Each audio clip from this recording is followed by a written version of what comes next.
¿Me confirman si ven? Sí se ve, doctor. Listo, muy bien.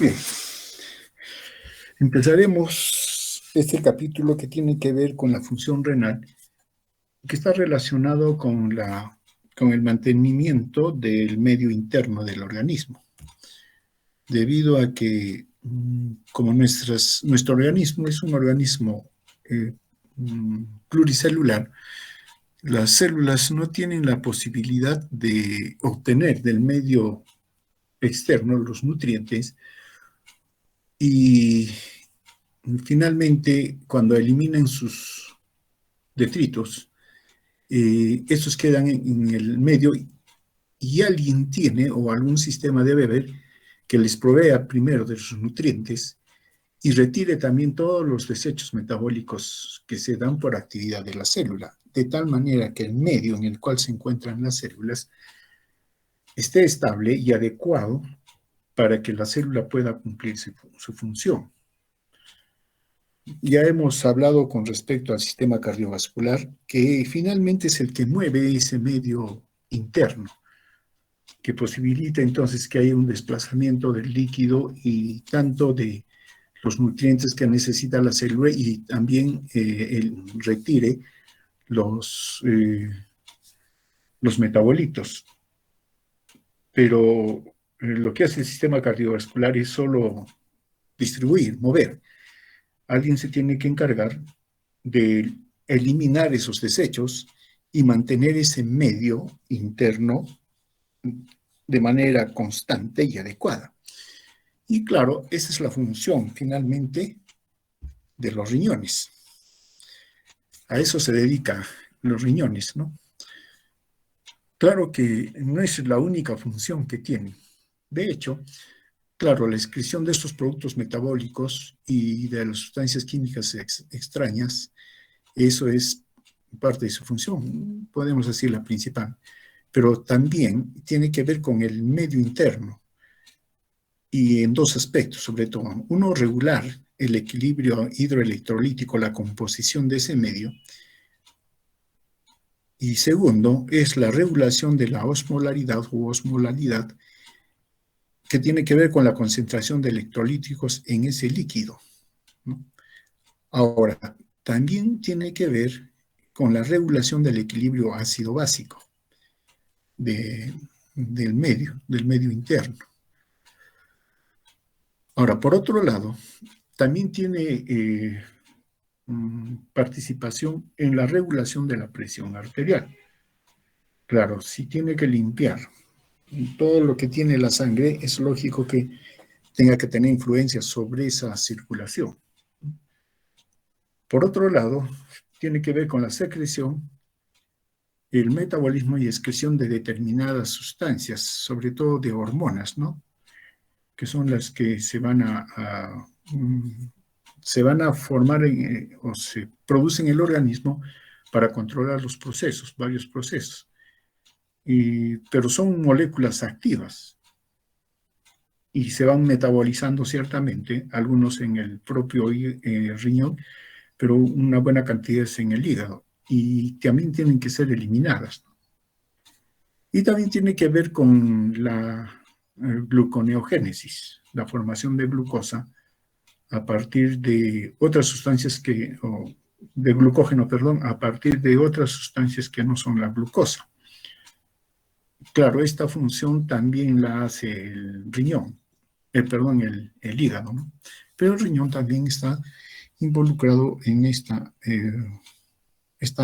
en la gluconeogénesis, como parte del control, o más que control, del metabolismo y fuentes energéticas que necesita el organismo y las células. Ahora bien, el riñón anatómicamente e histológicamente ustedes ya lo conocen, entonces no nos vamos a detener mucho en ello, sino mencionar las características principales, ¿no? Son órganos que tienen lo que nos va a interesar en cuanto a su anatomía y histología es una corteza, una médula y el hilio, donde entran y salen los vasos, y también sale el uréter, ¿no? Entonces, esa distribución es necesaria que la recordemos, debido a que eso es el diseño para que puedan cumplir los riñones su función. Si el riñón tiene que filtrar la sangre, entonces sí, el riñón tiene una preferencia en cuanto a la irrigación. Claro que no es una irrigación para mantener el riñón, sino es una irrigación preferente para su función.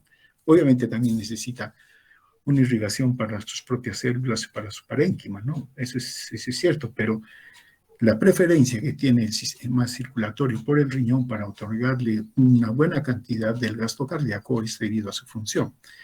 Y eso implica entonces un diseño especial en cuanto a las arterias, por ejemplo. La arteria renal es una es una arteria que sale directamente de la aorta, ¿no? No es como las otras arterias que van disminuyendo de grosor hasta que llegan al órgano en particular. No, esto es más directo y son cortas, lo que implica entonces un gran flujo sanguíneo que le llega al riñón. La arteria renal, una vez dentro del organismo, se divide en arteria segmentada, pero lo que nos interesa es la división que da lugar a que estas arterias segmentadas den lugar a las arterias interlobales.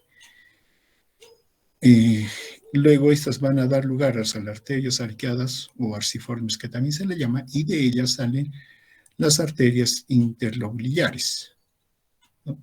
Y de las arterias interlobulillares salen las arteriolas aferentes, que van a formar luego el glomérulo.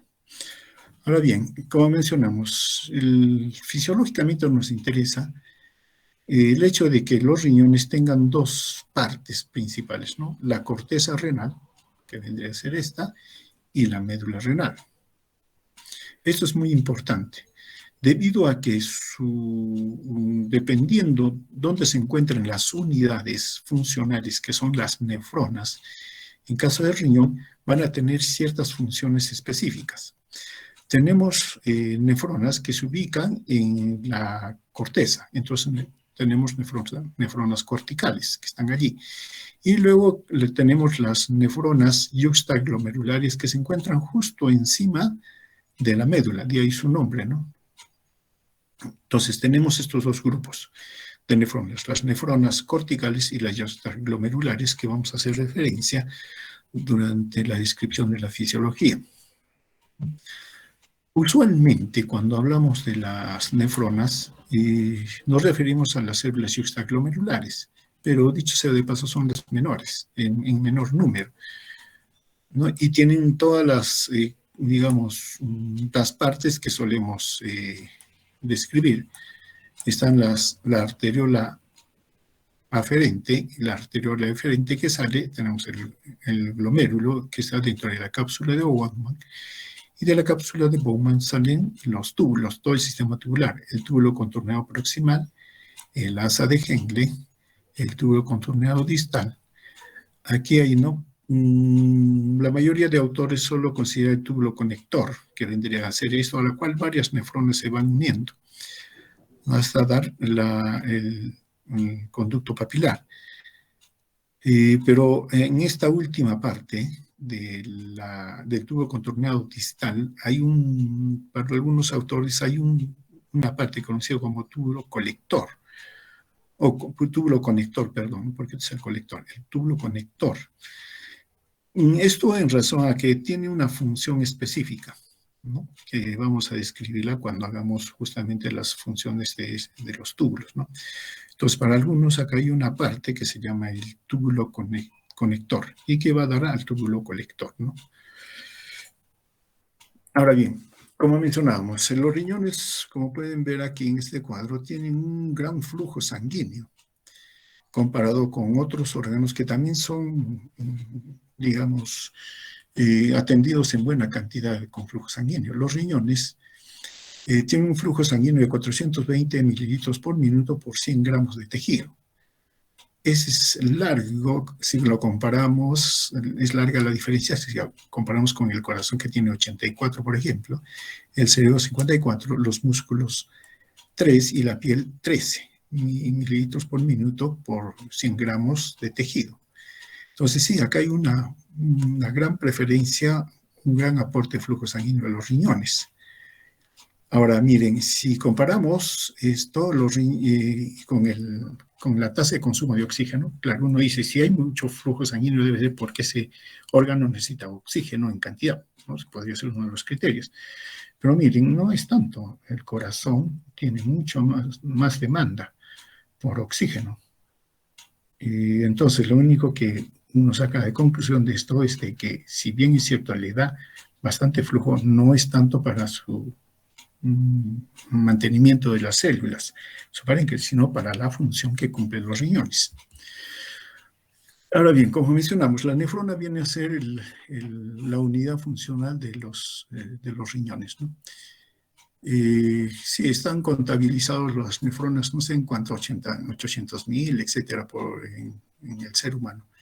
Lo que hay que considerar que sí, el número de nefronas es altísimo, y eso da lugar a que los riñones tengan una gran reserva funcional, ¿no? Que nos permita, digamos, satisfacer de lejos las necesidades del organismo en cuanto a eliminación, excreción, etcétera, que estamos mencionando. Y es la razón de que mucho abusamos del riñón. El riñón, podríamos nosotros en el extremo vivir con 2/3 de un riñón. Claro, por eso también es que las personas pueden donar un riñón. Pero podríamos vivir con 2/3 de un riñón, pero claro, teniendo mucho cuidado y una dieta y condiciones muy equilibradas, ¿no? Para sobrevivir, pero podría ser.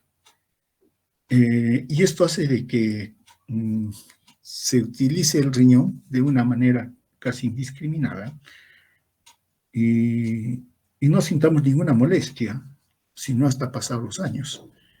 A partir de los 40 años, por la edad se pierden nefronas, se van perdiendo, ¿no? Y no se recuperan. Ahora, como hay una capacidad de reserva enorme, entonces a los 40 perfectamente la persona puede llegar hasta los 80 años y normal, ¿no? O sea, manteniendo una función renal adecuada.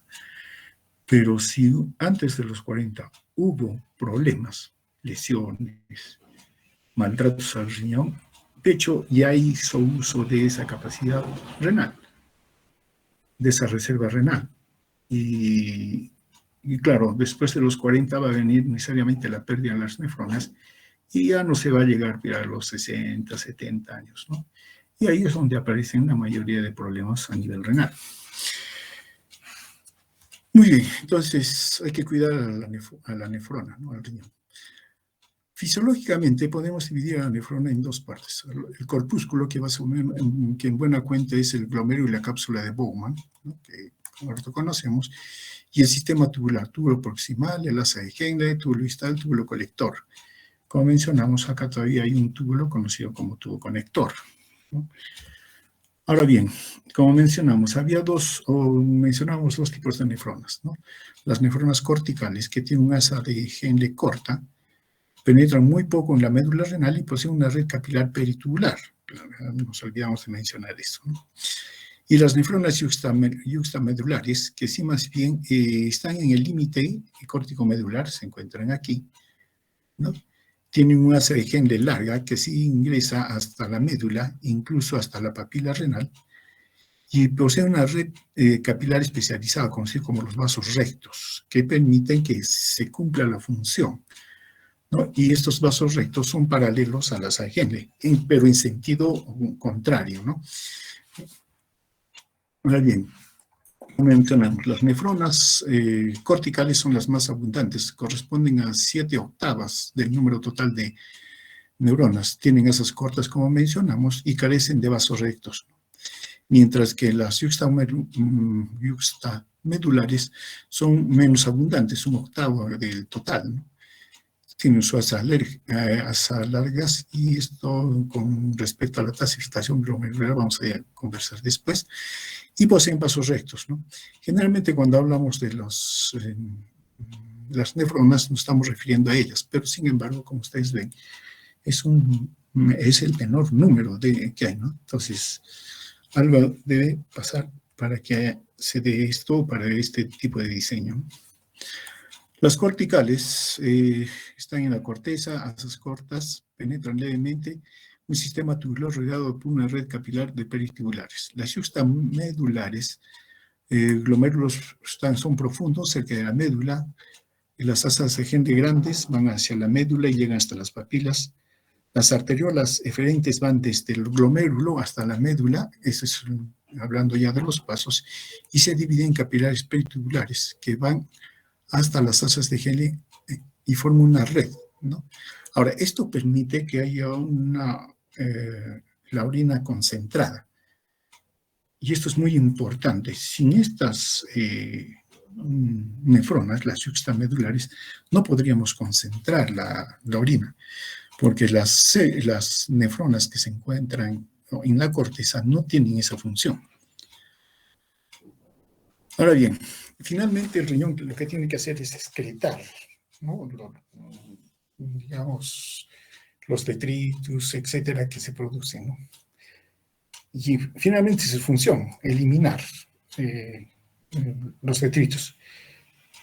Ahora bien, para poder cumplir esa función que al final es excreción, hay tres fases que cumple la nefrona. Una es la filtración. Segundo, la reabsorción tubular. Tercero, la secreción tubular, ¿no? Básicamente, esto permite en todo ese proceso la concentración, ¿no? de la orina que se produjo inicialmente desde la filtración. En la filtración se filtra simplemente agua, metabolitos, desechos, ¿no? Inclusive sí, nutrientes también, ¿no? Está también, por ejemplo, la glucosa y todos ellos, ¿no? Que van hacia la cápsula de Bowman.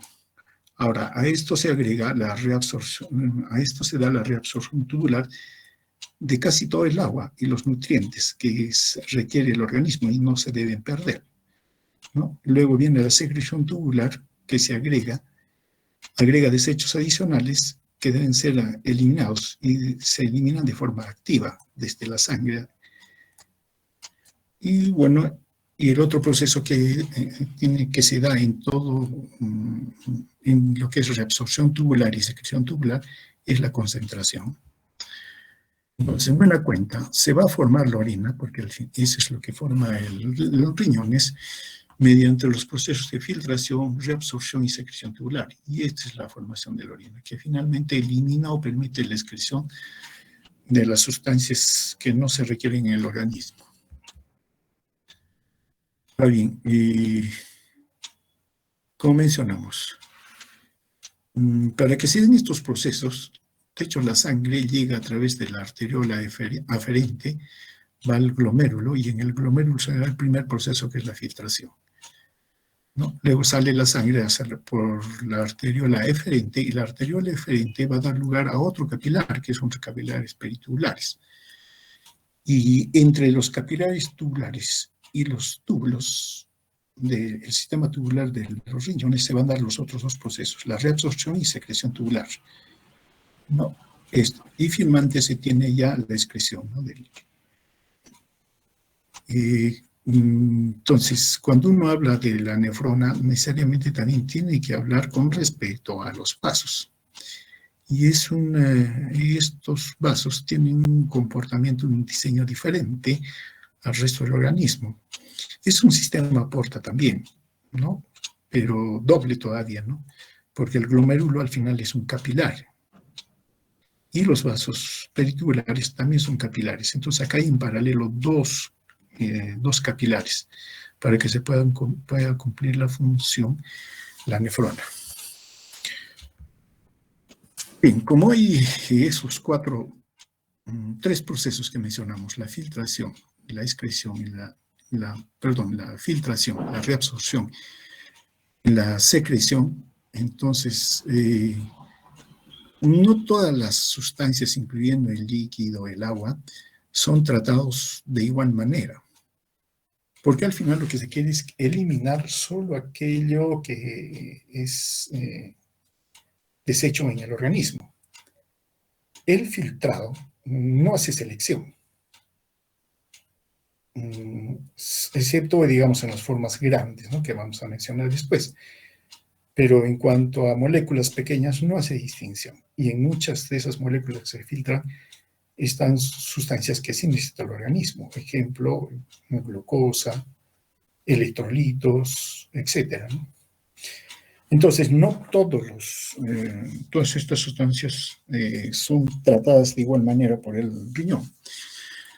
Y aquí tenemos como 4 casos, ¿no? Tenemos el primer caso, ¿no?, en el cual una sustancia, por ejemplo, la creatinina, que es un metabolito de la actividad muscular, es filtrada, pero no es reabsorbida en absoluto. Y por lo tanto es excretada tal cual se filtró, ¿no? Entonces, no tiene ningún proceso de reabsorción ni de secreción. Y esto es, por ejemplo, claro, es en cuanto a la fisiología, pero también hablando de evaluación de la función renal, la creatinina se utiliza porque dependiendo de la capacidad que tenga el riñón para eliminar la creatinina, eso nos denota la capacidad funcional del riñón.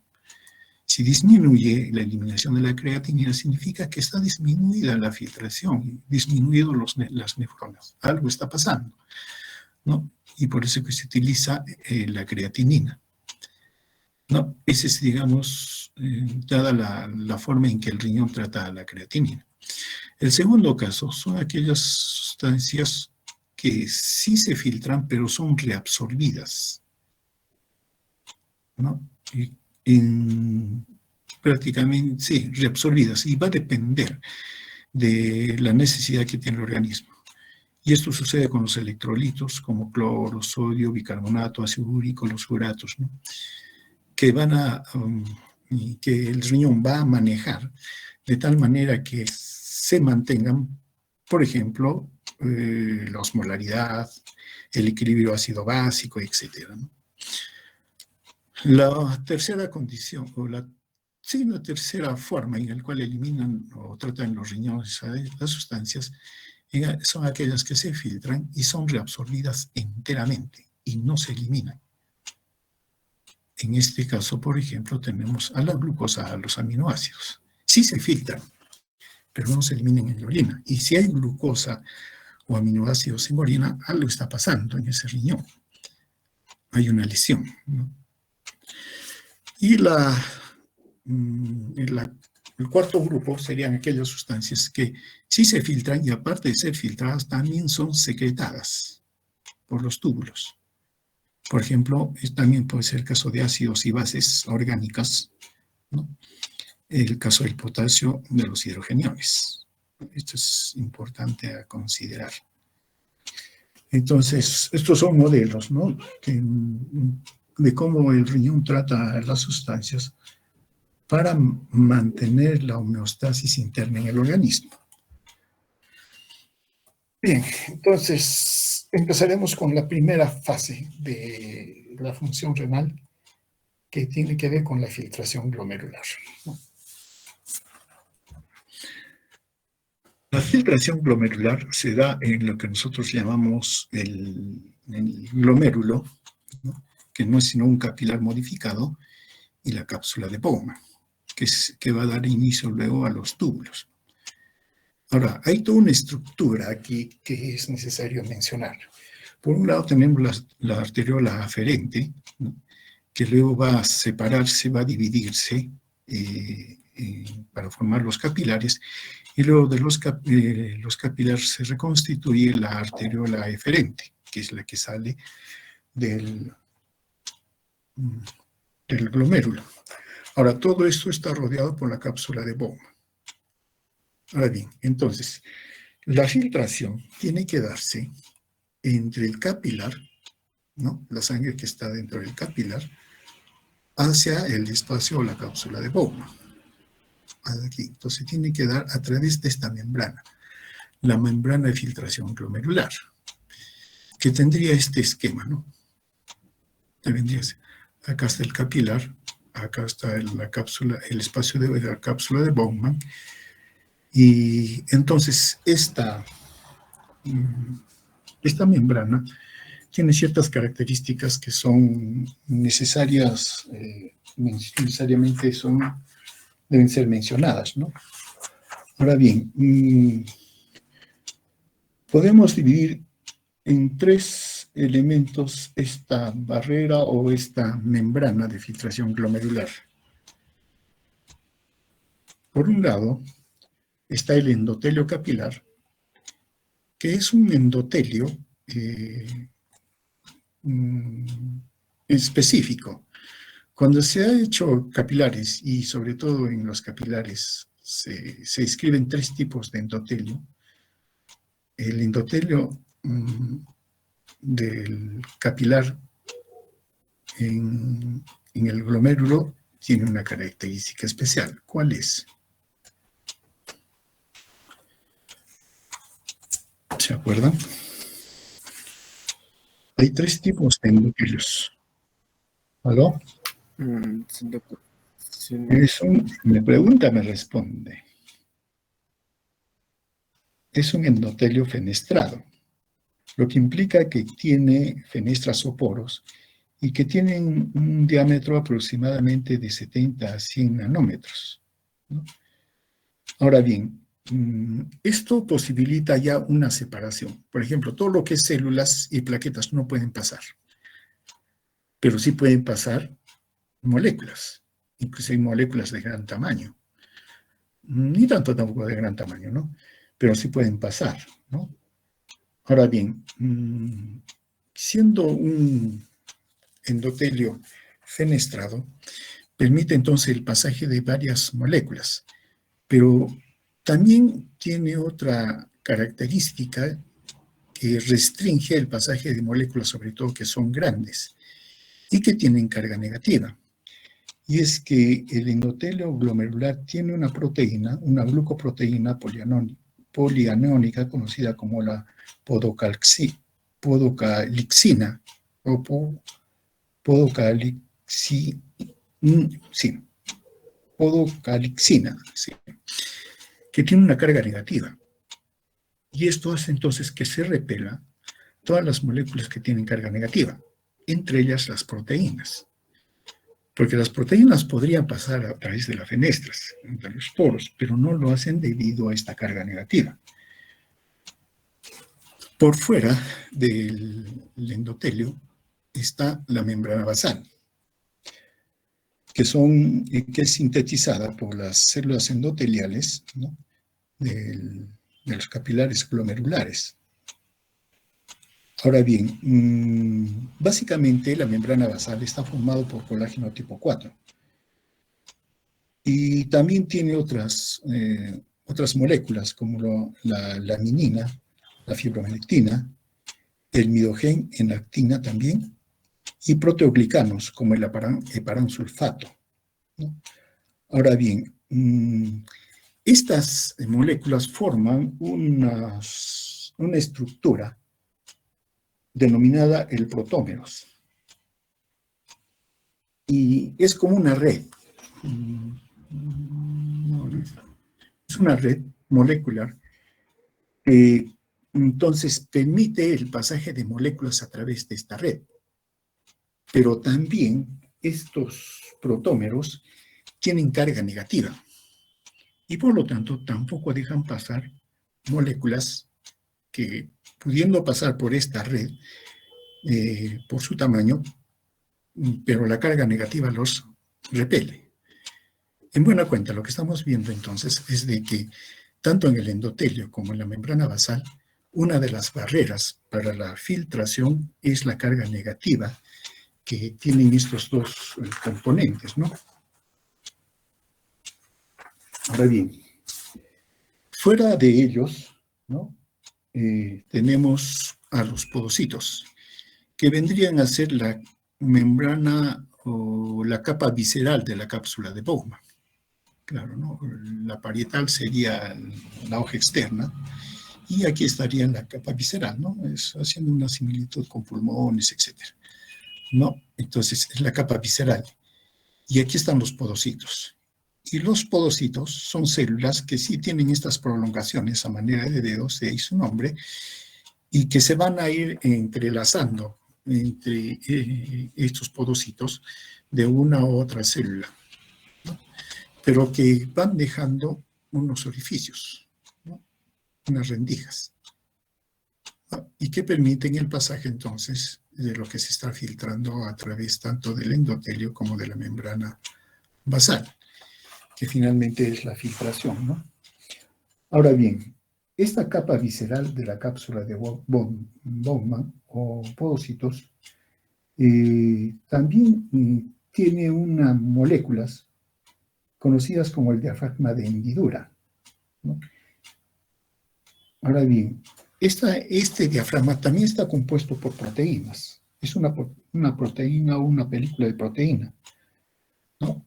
Y esto permite entonces no solo el pasaje de nutrientes de manera regular o de metabolitos o moléculas de manera regular, sino que también permite que todo este sistema esté anclado a los podocitos. O sea, no es una simple adhesión de capas, ¿no? Bueno, entre el endotelio y la membrana basal ustedes conocen que hay adhesión, o sea, pero entre la membrana basal y los podocitos no es que estén simplemente adosados, sino hay toda una estructura que permite que la membrana basal esté anclada a la célula o a los podocitos, ¿no? Y esto da, digamos, una solidez a esta membrana de filtración glomerular. Es muy diferente, ¿no? Que simplemente estén adosados. Y esto se debe básicamente a que finalmente hay un alto pasaje de filtración desde la luz capilar hacia el espacio de Bowman. Y si esto no tuviera esa organización, entonces simplemente este flujo como que desarmaría al glomérulo. Y no lo hace debido a este sistema que tiene de moléculas que fijan no solamente a los podocitos a la membrana, sino lo anclan hasta inclusive en la estructura celular. Bueno, estas son las características, ¿no? Finalmente que estamos mencionando. Acá está el endotelio, la membrana basal, los pedículos o los podocitos de las células, ¿no? Bien, junto con el glomérulo que estamos mencionando para la filtración, está el aparato yuxtaglomerular, que después vamos a conversar con respecto a él y que tiene que ver mucho con el control del proceso de filtración. Acá está el aparato yuxtaglomerular considerado y con las células yuxtamedulares de las células de las arteriolas aferentes. También hay de las arteriolas aferentes, pero muy pocas, ¿no? Hay más, sobre todo, la participación de células yuxtamedulares de la arteriola aferente. Y están las células de la mácula densa de la rama ascendente lasa de Henle. Todo esto forma el aparato yuxtaglomerular, que después regresaremos a él. Ahora bien, entonces lo que sucede es que la sangre pasa del capilar hacia el espacio de Bowman, ¿no? Y eso le llamamos filtración glomerular. Claro, es lo que se filtra. Y sí hay datos, ¿no? Por ejemplo, sabemos que la filtración glomerular son 125 mililitros por minuto que se da. Ustedes ya pueden sacar su cuenta durante el día cuánto de sangre es filtrada, ¿no? Pero nos interesa otro dato, es la fracción de filtración. La fracción de filtración es, en realidad es lo que el riñón filtra, ¿no? De todo el flujo de la filtración glomerular. Veamos. Hay un flujo sanguíneo que llega al riñón es de 120 mililitros por minuto. Ahora bien, de los cuales hay que considerar de que lo que se filtra es el plasma, ¿cierto? No es la sangre entera.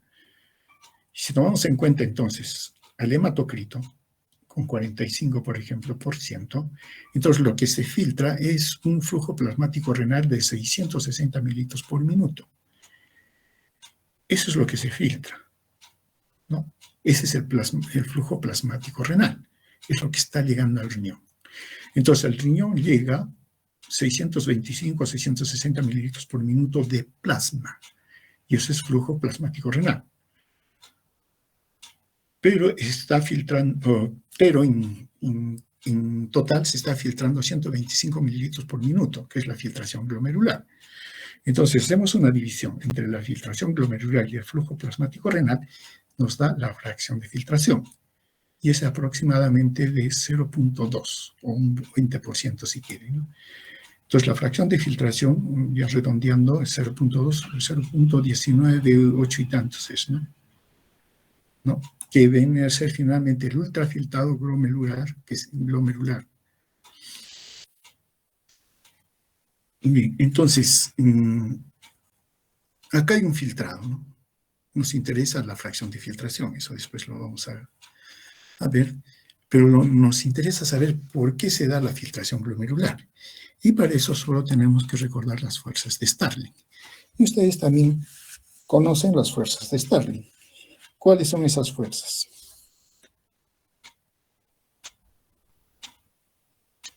La presión hidrostática, la presión oncótica, tanto de la parte intersticial como del líquido en sí.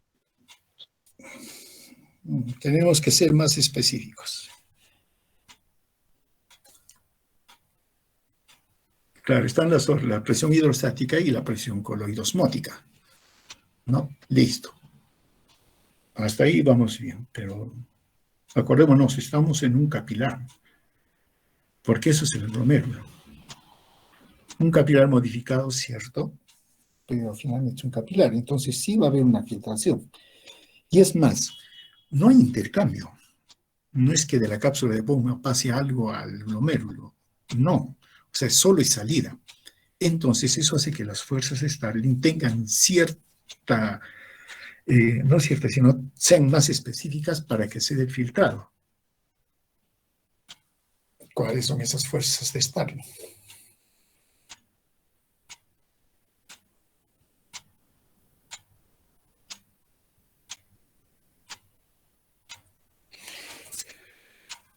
Si consideramos la filtración glomerular es producto de las fuerzas de Starling, entonces la filtración glomerular es igual al coeficiente de filtración, ¿no?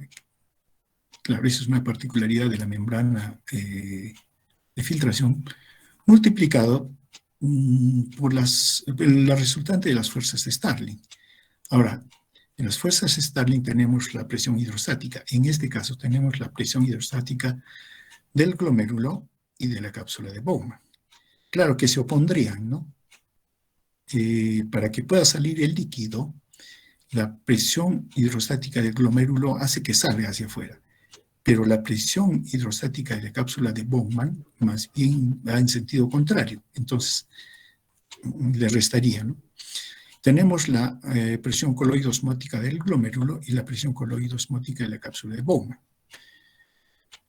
Si consideramos de que en la cápsula de Bowman no hay proteínas, entonces por lo tanto la presión coloidosmótica de la cápsula de Bowman es cero, o casi cero, ¿no?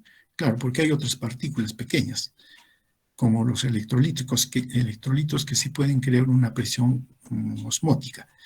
Pero como no hay proteínas, prácticamente no se considera. Entonces, las tres fuerzas que tienen que ver con la filtración glomerular son la presión hidrostática del glomérulo, la presión hidrostática de la cápsula de Bowman y la presión coloidosmótica del glomérulo. Ahora bien, si consideramos a la presión hidrostática del glomérulo, Claro, acá nos dan un valor de 55 milímetros de mercurio, pero otros manejan 60 milímetros de mercurio. No hay problema. No, son los rangos. Ahora bien, esa sería la presión, y esa presión hace que el líquido salga del glomérulo a la cápsula. Luego está la presión coloide-osmótica, ¿no?, de la sangre, con un valor de 30 milímetros de mercurio, o 32, que también acá nos menciona, ¿no? Sería 30, pero estas más bien se oponen porque absorben, jalan el líquido desde la cápsula de Bowman. Se opone a la presión hidrostática del glomérulo. Y tenemos la presión hidrostática de la cápsula de Bowman, ¿no?, que acá nos pone un valor de 15 milímetros de mercurio, otros 18, ¿no? Pero en fin, aquí, de las tres fuerzas que mencionamos, solo una es la que hace de que salga el líquido, que es la presión hidrostática del glomérulo, o presión hidrostática capilar, que también le llamamos. Si manejamos estos valores, es un valor de 55 milímetros de mercurio. Ahora, se oponen a esa fuerza la presión coloide-osmótica de la sangre del capilar, que es 30, y también la presión hidrostática de la cápsula de Bowman, que es 15. Entonces, si sumamos y restamos, 55 menos 30 menos 15 son 45, entonces tenemos 10 milímetros de mercurio, que es la presión neta de filtración. Presión neta de filtración. Si manejamos estos valores también nos va a dar el mismo resultado, ¿no? Que tenemos 31 más 18 sería 50, que se opone a los 60 milímetros de mercurio de la presión hidrostática, entonces serían 10. Conclusión. La presión, sí va a haber una filtración, ¿no?, dado la resultante de las fuerzas Starling, una presión que va a hacer que se filtre la sangre a través del glomérulo con una presión neta de 10 milímetros de mercurio. Como mencionamos, la filtración glomerular va a resultar en un 20% del flujo plasmático renal, ¿no? Y eso va a depender de las fuerzas hidrostáticas y fuerzas coloide-osmóticas, por un lado, y del coeficiente de filtración capilar, ¿no? Ahora bien, esto da lugar, sobre todo el coeficiente de filtración, no es sino la capacidad o la permeabilidad que tiene el capilar y el área de superficie. Estos dos definen el coeficiente de filtración. Esto también hay que tener muy en cuenta, ¿no?, porque las fuerzas, digamos, de Starling pueden estar normales, pero puede haber una alteración a nivel de la membrana, a nivel del coeficiente de filtración capilar, que significa un daño de la membrana de filtración glomerular. Y esto altera, y esto puede ser por una alteración, sea en la permeabilidad o en el área de superficie, ¿no? Bueno, son los mismos datos que hemos mencionado anteriormente, y acá está la filtración, la presión de filtración neta, ¿no? Bien. Acá está la filtración glomerular, el coeficiente y las fuerzas de Starling. Solo para definir el coeficiente de filtración, se define entre la filtración glomerular de 125 mililitros por minuto dividido la presión de filtración neta, 10 milímetros de mercurio, y da por resultado entonces 12.5 como un valor, pero que esto equivale a 4.2 mililitros por minuto por milímetro de mercurio por 100 gramos. ¿No? Ese sería el valor del coeficiente de filtración glomerular, y que está definido según la conductividad hidráulica y el área de superficie. Muy bien. Claro, tenemos la filtración glomerular, o la tasa de filtración glomerular, que también así podemos llamarlo, ¿no?, que se da a nivel del glomérulo hacia la cápsula de Bowman. Pero aquí tenemos que ver que hay ajustes de esta filtración glomerular que dependen de las dos arteriolas que hemos mencionado anteriormente, la arteriola aferente y la arteriola eferente, ¿no? Ahora bien, esta presión, finalmente la presión que se va a dar dentro del glomérulo, que es la presión hidrostática capilar, depende de tres factores: de la presión arterial, ¿no?, de la resistencia de la arteriola aferente y de la resistencia de la arteriola eferente. Claro, la sangre pasa por el capilar glomerular en este sentido. Entonces, por un lado está la presión arterial general del sistema. Simplemente uno saca como conclusión: si aumenta la presión arterial, aumentará la presión de filtración glomerular. Claro, o la presión neta de filtración, que también podríamos mencionarlo de esa manera. Pero el organismo va a regular y tiene un gran rango para regular la presión de filtración glomerular, a pesar que la presión arterial pueda subir. En un comienzo, como que sí responde el riñón y la tasa de filtración glomerular al aumento de la presión arterial. Pero en el rango de 80 a 180, como que no tiene efecto. ¿Por qué? Por los mecanismos de autorregulación que tienen a nivel del riñón. Este es uno de los mecanismos. Por eso que la presión arterial en ese rango de 80 a 180 milímetros de mercurio como que no afecta mucho. Hay una ligera elevación, ¿cierto?, ¿no? Si hablamos de 80 a 180, hay una ligera elevación, pero no es tanto como se esperaba. Pero de hecho se considera que es uno de los factores. Y luego está la resistencia de la arteriola aferente y de la arteriola eferente. Si la arteriola aferente hace vasoconstricción, ¿no?, entonces cierra y hay una disminución del flujo sanguíneo hacia el glomérulo.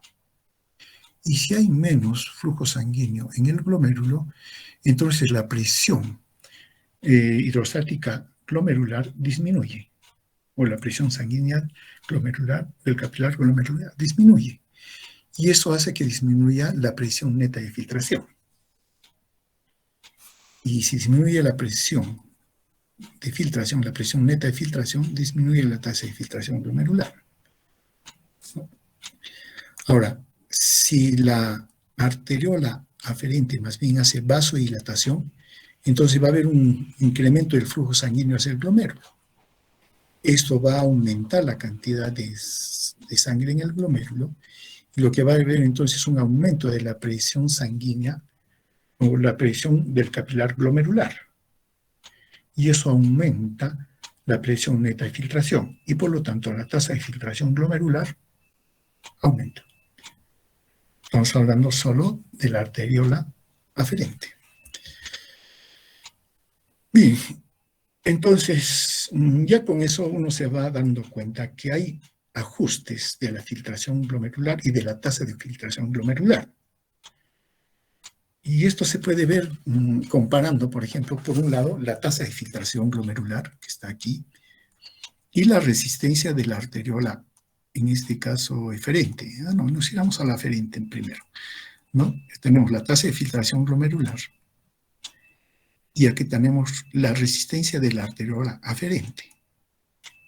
Y por otro lado, acá tenemos el flujo sanguíneo renal, ¿no? Tenemos esos parámetros. La tasa de filtración glomerular, cuando aumenta la resistencia de la arteriola eferente, mencionamos que la tasa de filtración disminuye. Y claro, la tasa de filtración disminuye. Ahora, ¿por qué disminuye?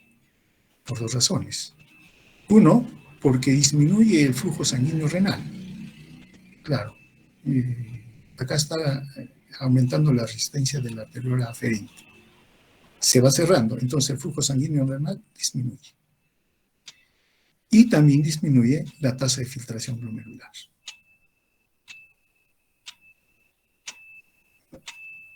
Ese es lo que sucede.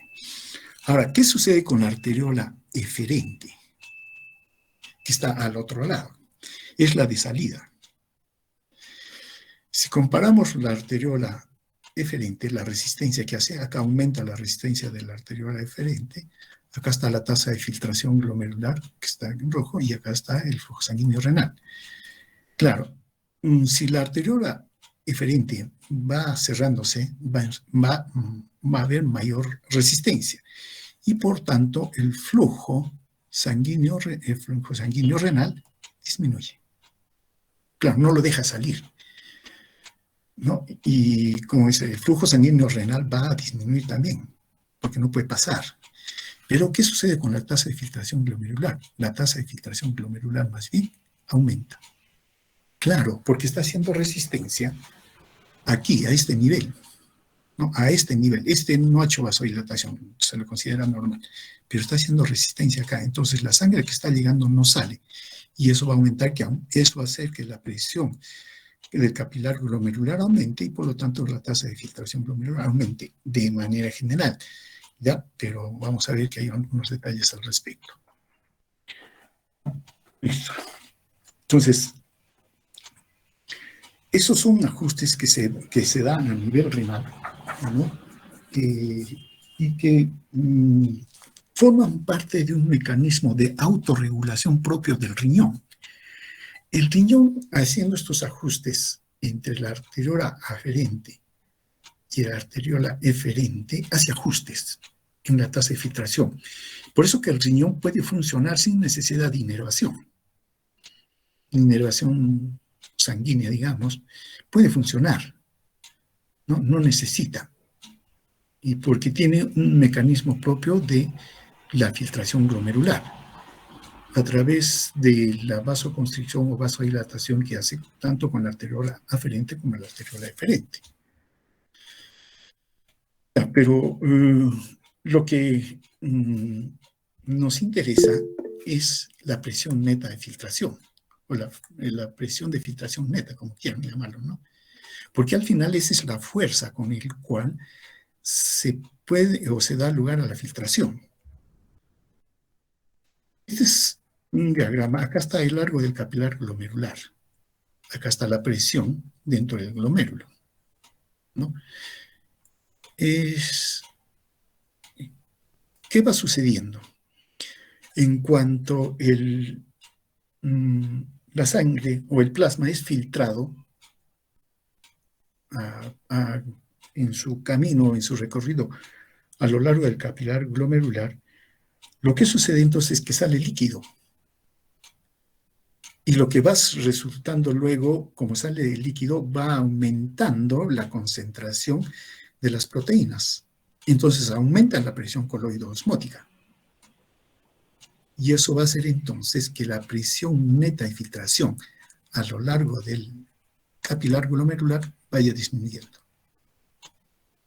Claro que llega hasta el final, no es que llega a cero, pero va disminuyendo por simplemente mayor concentración, debido a que el líquido, agua, etcétera, está saliendo. Y eso hace que las proteínas que no pueden salir, entonces se concentren más y aumente su concentración. Y el efecto neto es una disminución de la presión neta de filtración, ¿no? A lo largo pero como mencionamos, no es que llegue a cero, ¿no? Va bien. Entonces, vemos que la presión coloidosmótica capilar o glomerular tiene que ver mucho con la filtración glomerular, cierto. Ahora, la presión coloidosmótica capilar glomerular está determinada por dos factores. Obviamente por la presión coloidosmótica del plasma arterial, o sea, del plasma sanguíneo. Ese es uno. Y segundo, de la fracción del plasma filtrada por los capilares glomerulares. Aquí tenemos la presión coloidosmótica. Y aquí tenemos la distancia que hay a lo largo del capilar glomerular, del extremo aferente y eferente.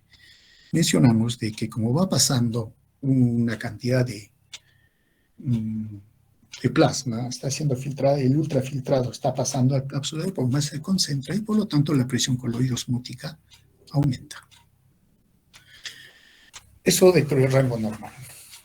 Pero ¿qué pasa si la fracción de filtración aumenta?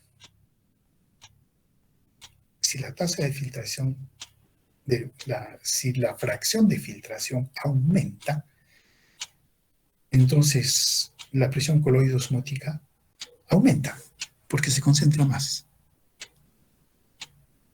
Más bien, si la fracción de filtración disminuye, entonces no pasa líquido, el ultrafiltrado no pasa, o pasa muy poco, entonces la concentración es menor, y por lo tanto la presión coloidosmótica no se eleva tanto, es menor. Esto hay que tenerlo muy en cuenta, porque si la presión coloidosmótica cambia, inclusive a nivel de sangre arterial, ¿no? Por una enfermedad, por ejemplo, una desnutrición proteica extrema, claro, tendría que ser, ¿no? O se pierde por parte del riñón proteínas, entonces va a haber variación en la presión coloidosmótica. Si la presión coloidosmótica disminuye en sangre, entonces, ¿qué pasa con la filtración glomerular?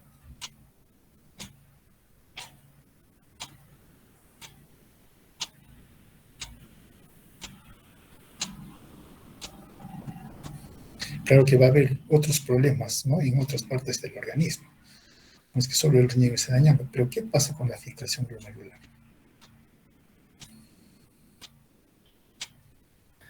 Aumenta. La tasa de filtración sería mayor, ¿no? Mayor. ¿Y eso qué trae como consecuencia? Una mayor producción de orina. Se pierde, ¿no?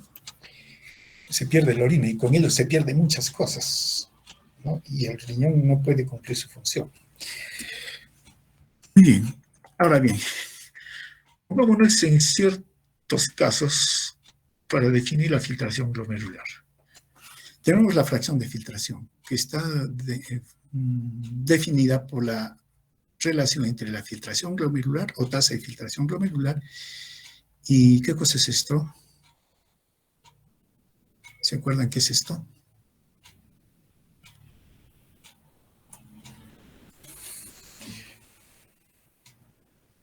¿Qué cosa es flujo plasmático renal? Flujo plasmático renal.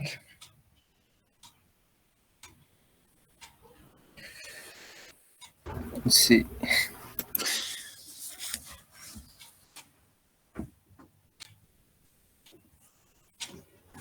¿Qué cosa es eso?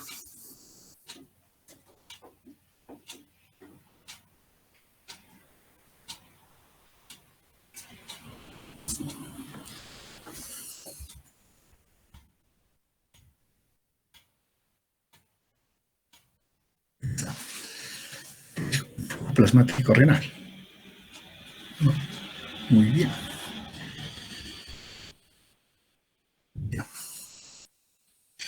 Si la fracción de filtración aumenta, es lógico que la presión coloidosmótica aumente. Y eso va a determinar que la filtración glomerular disminuya. ¿Y eso cuándo se da? Cuando el flujo plasmático renal disminuye. Y lo inverso. Si la fracción de filtración disminuye, la presión coloidosmótica disminuye y la filtración glomerular aumenta. ¿Y cuándo esto sucede? Cuando el flujo plasmático renal aumenta.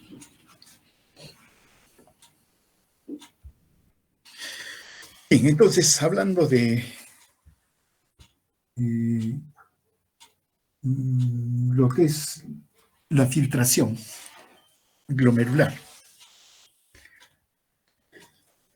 hay como 3 condiciones que se mencionan, ¿no? Veamos. Si la presión coloidosmótica del capilar glomerular aumenta, dijimos que la filtración glomerular disminuye. Claro, básicamente por un aumento en la concentración de las proteínas plasmáticas, ¿no? Y esto da como consecuencia entonces que la presión coloidosmótica del plasma en el glomérulo aumente. O también puede ser también, ¿no? Si la presión coloidosmótica del plasma arterial aumenta, la presión coloidosmótica del capilar va a aumentar. y la filtración glomerular disminuye. Claro, esto depende básicamente de las proteínas. Y por eso si dijimos en una desnutrición hay menos proteína, la presión coloidosmótica más bien va a disminuir. La presión capilar glomerular también disminuye, entonces el filtrado glomerular más bien aumenta. En caso de la presión hidrostática del glomérulo, tiene 3 factores que lo determinan. Uno, la presión arterial sistémica. Si la presión arterial sistémica aumenta la presión hidrostática del glomérulo y eso hace que aumente la filtración glomerular. Pero como mencionamos, acá hay una gran autorregulación que se da en el riñón, ¿no? Sobre todo en el rango de 80 a 180 milímetros de mercurio. Esa es la primera, una variable. La otra variable tiene que ver con la arteriola aferente. Si la arteriola aferente hace vasoconstricción, ¿cierto? Hay menos flujo sanguíneo que entra al glomérulo, entonces la presión hidrostática del glomérulo disminuye y la filtración glomerular disminuye. Ahora bien, en cuanto a la arteriola eferente, más bien el efecto es bifásico. Claro, en términos generales uno piensa, si la arteriola eferente se cierra, aumenta la presión de filtración glomerular y entonces debe haber aumento de la filtración glomerular. Pero en realidad el efecto es bifásico.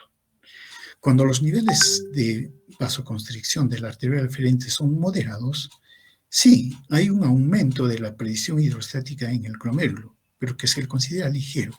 Y eso hace que aumente la filtración glomerular. Pero si la constricción es intensa, entonces lo que va a suceder es de que va a pasar el líquido, pero lo que va a dar como resultado es un aumento en la concentración de las proteínas. Y eso va a dar lugar a un aumento de la presión coloidosmótica del capilar y por lo tanto disminuye la filtración glomerular. Tiene ese doble efecto la vasoconstricción arteriolar. En un primer comienzo, en un momento sí permite la filtración, pero concentra más las proteínas y eso hace que posteriormente la filtración glomerular disminuya. Ahora bien, hay otros aspectos a considerar dependiendo de cómo hemos definido la membrana de filtración glomerular. Y para eso se valen de estas moléculas, los dextranos, ¿no? Aquí tenemos la capacidad de filtración relativa, de 0 a 1, por ejemplo, ¿no? 1 sería la máxima capacidad de filtración. Y acá el tamaño de la molécula.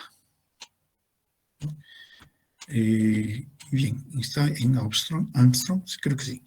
Ya, por ejemplo, si las moléculas son neutras, no tienen carga, por ejemplo, el dextrano neutro, si aumenta el tamaño de la molécula, obviamente que la capacidad de filtración de esa molécula va disminuyendo.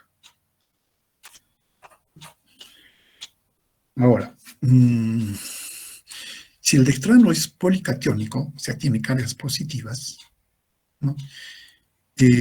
La capacidad de filtración relativa de esta molécula va también a disminuir con respecto a su tamaño. Si es mayor tamaño, disminuye, pero miren, sí puede pasar en mayor cantidad que el dextrano neutro o con la molécula neutra, en mayor cantidad. Si lo comparamos con una molécula que es más bien polianiónica, que es carga negativa, con el aumento de su tamaño molecular, la capacidad de filtración relativa es mucho menor.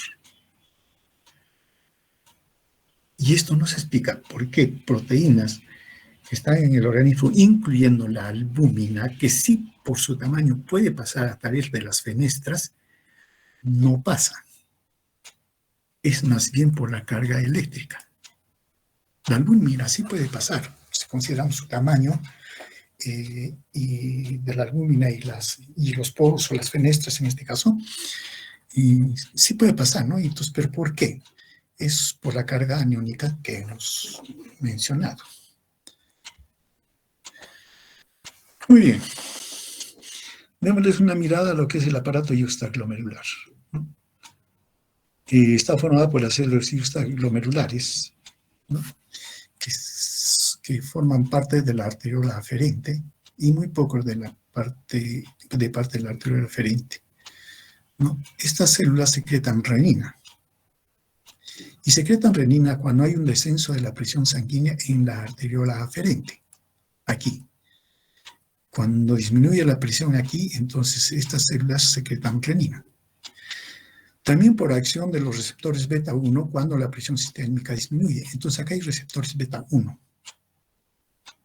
¿no? Que hacen de que se secrete renina también. Y las variaciones de concentración de sodio cloro en tubo contorneado distal, que está aquí.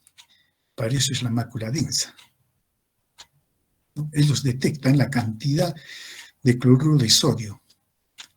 Pero sí, es cloruro de sodio lo que detecta, pero está en función no tanto al sodio, sino al cloro. Ahora bien, bajo esas condiciones, entonces, las células yuxtaglomerulares liberan renina. Las células de la mácula densa, ¿no? Detectan cloro, sodio, cloro en el tubo contorneado distal. Si aumenta el sodio cloro, liberan adenosina. Y eso inhibe la liberación de renina. Si disminuye el sodio, el cloro, activan al óxido nítrico sintetasa y aumentan la liberación del óxido nítrico. Y eso da lugar a vasodilatación de las arteriolas. ¿Y con qué fin? Para que pase más líquido. ¿No? Entonces, hay tres mecanismos con el cual va a dar lugar a la liberación de la renina. El incremento de la presión de la arteriola aferente inhibe la liberación de la renina. Por otro lado, el sistema simpático, beta 2, incrementa la liberación de renina por las células yuxtaglomerulares y el incremento de sodio cloro también inhibe la liberación de la renina por las células yuxtaglomerulares. Aparte de esto, en el aparato yuxtaglomerular se encuentran las células mesangiales, ¿no? Que son células modificadas con función fagocítica y que se derivan del músculo liso. Tienen la función de sostén estructural, vendrían a ser estas células que están acá, ¿no? Todas estas células que están en azul. Esas son las células mesangiales. Son un tipo muy especializado de pericitos, que son células contráctiles que rodean a los capilares, están ahí, ¿no? Y tienen sí un papel activo en la regulación de la filtración glomerular y pueden relajarse o contraerse en respuesta a la angiotensina 2. Ahora bien, la producción de la matriz mesangial, que contiene fibronectina y colágeno, hacen que cumpla la función estructural, pero también tienen producción de citoquinas y prostaglandinas. Entonces, estas también van a regular finalmente la filtración glomerular. Tenemos las células mesangiales intraglomerulares, estas tienen función fagocítica.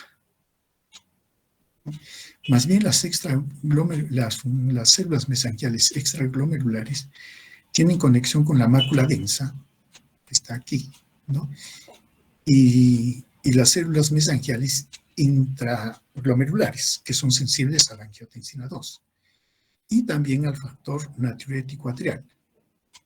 Y esto hace que puedan variar, disminuir o aumentar la diuresis de manera respectiva, ¿no? Ahora bien, la fagocitosis, por ejemplo, de las inmunoglobulinas que se depositan en la membrana basal, son fagocitadas, eliminadas por estas células mesangiales extraglomerulares. ¿Por qué se les nombra a las inmunoglobulinas? Porque ubicadas las inmunoglobulinas, que son proteínas complejas y no pueden ser filtradas, y de hecho no son filtradas, pero donde están se pueden encontrar con su antígeno. forman complejo antígeno y anticuerpo y desencadenan todos los mecanismos inmunitarios. Pero esos mecanismos se activan y el campo de batalla resulta el glomérulo. ¿Y qué tenemos? Una glomerulitis, por ejemplo, una glomerulonefritis que vendría a ser. Y eso daña la membrana de filtración glomerular. ¿No? Entonces, alguien tiene que eliminar eso. Y está previsto que esas células mesangiales lo eliminen. Y también median la acción de la angiotensina 2 y del sistema simpático. Bien, hasta aquí llegamos con la filtración glomerular.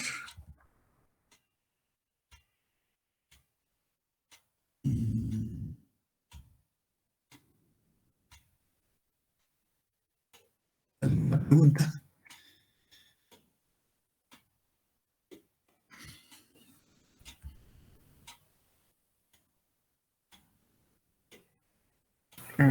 Disculpe, doctor.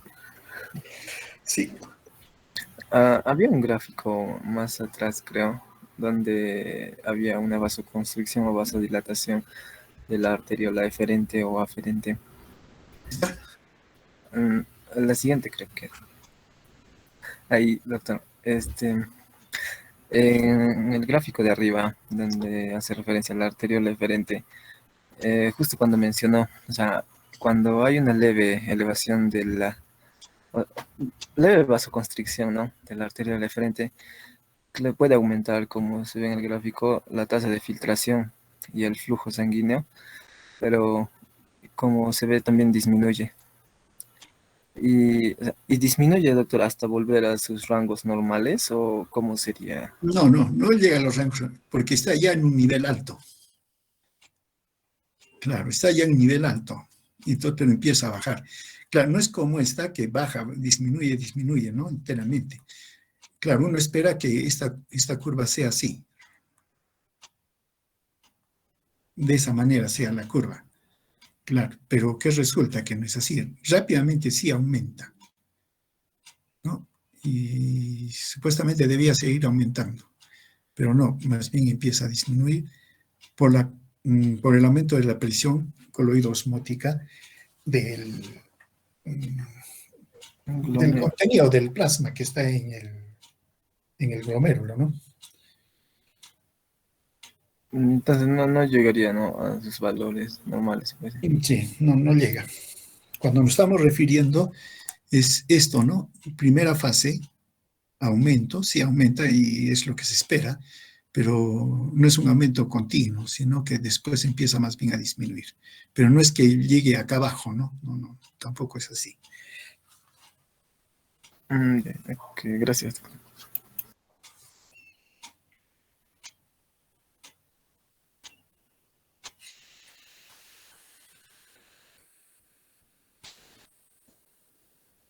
Y si no hay otra pregunta, lo dejamos aquí. Bien, ahora la tarea que ustedes tienen. El día lunes todavía seguimos con lo que es que se llama secreción y reabsorción tubular. Pero para la práctica, ustedes van a preparar el control que hace el riñón sobre el potasio y el potasio y el sodio. ¿Ya? Entonces, la práctica es control de potasio y sodio por el riñón. Ese es el tema de la práctica para el día lunes. Control del riñón que hace sobre el potasio y el sodio. Potasio y sodio. ¿Listo? Con esos dos vamos a trabajar. Ese es el tema. Hay dos partes en esto, ¿no? Una primera parte es, sí, cómo lo manejan, ¿no? Dónde se filtran, cómo se filtran, etc. Esa es la primera parte. Cómo se absorbe, se reabsorbe, etc. Esa es la primera parte. La segunda parte son, en realidad, los mecanismos que el riñón utiliza para controlar. Ejemplo, ¿qué pasa con la hipercalemia o la hipocalemia? Lo mismo que pasa con la hipernatremia, con la hiponatremia. cómo el riñón los controla y qué mecanismos utiliza. Porque se puede decir, no, sí, el potasio, sodio son filtrados, listo, luego son reabsorbidos por este mecanismo, listo. Eso está bien, ¿no? Porque de esa manera se dan, pero nos interesa esas dos condiciones. Cuando hay exceso, entonces estamos hablando de hiperpotasemia, hipernatremia. ¿Y qué pasa cuando hay más bien disminución? Una hipopotasemia o una hiponatremia. Cómo el organismo o el riñón hace sus mecanismos para que se pueda mantener o retornar a su nivel normal. Esa es la práctica para el día lunes y martes, ¿no? Dependiendo del grupo que les corresponde.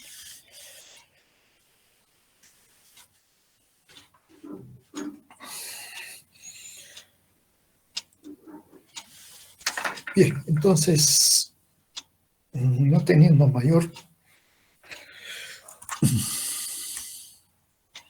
mayores comentarios, yo creo que nos retiramos. Sí, doctor. Doctor, no se olvide tener la recuperación con el grupo A y C, doctor. ¿A qué hora hemos quedado? Después de la clase teórica, ahorita. Que en un ratito, déjenme llamar a Vicanato. ¿A qué hora? A las 9, ¿no? Sí, doctor. Ya. Empezamos entonces a las 9. Listo, doctor. ¿Qué Primero practicas? el grupo A, luego el grupo C, ¿no? Primero el A y el B. ¿Cuál es el tema? Era de este. Un ratito, doctor. Ya nos olvidamos ya.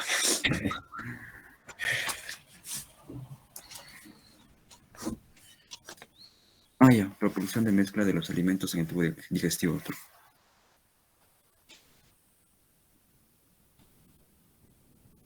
Ya, listo. Muy bien. Nos vemos entonces. Hasta luego, doctor. Hasta luego, doctor.